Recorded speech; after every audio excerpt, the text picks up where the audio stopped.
Мәссаған, төбемнен круассан түсті ғой. Ішін ашып қарасам, ішінде кішкентай ғана круассандар бар екен. Дәмін көрсем, онша емес. Қой құрсын, өзім дәмді етіп жасайын.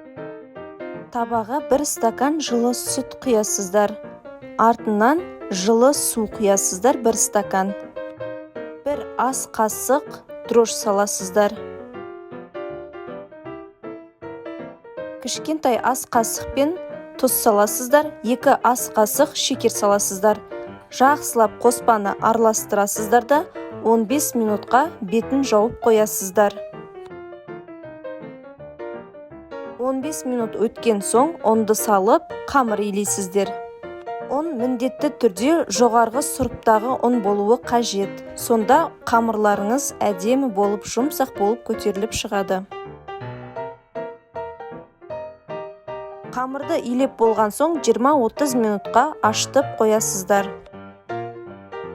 20-30 минуттан соң қамырларыңыз осылай әдемі болып көтеріліп шығады.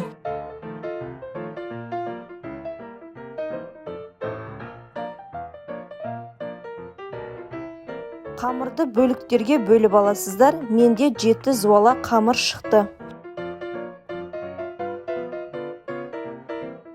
Барлық қамырларды шелпек тәріздес етіп жайып шығасыздар.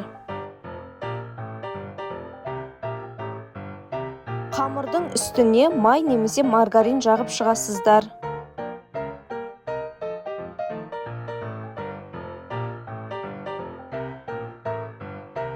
Майды қамырдың барлық жеріне жағып болдық. Енді үстінен қайтадан жайылған зуала қамырымызды қоямыз. Қайтадан майды жағып, дәл осылай видеодағыдай жалғастыра бересіздер.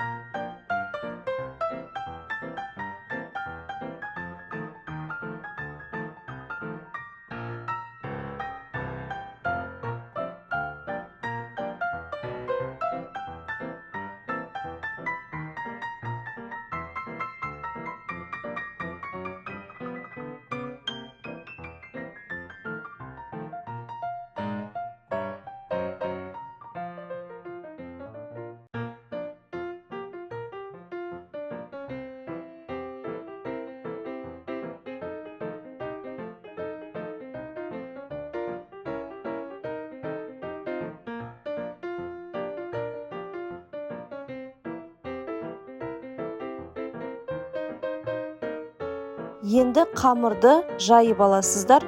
3 бұрышты етіп кесіп, шетінде кесіп аласыздар круассанның. Ішіне начинкасына шоколад немесе сгущенка қосып орап аласыздар.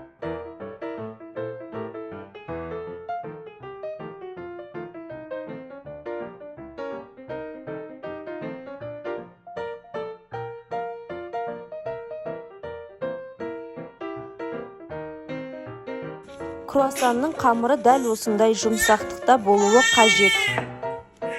Үстіне жұмыртқаның сарысын жағасыздар.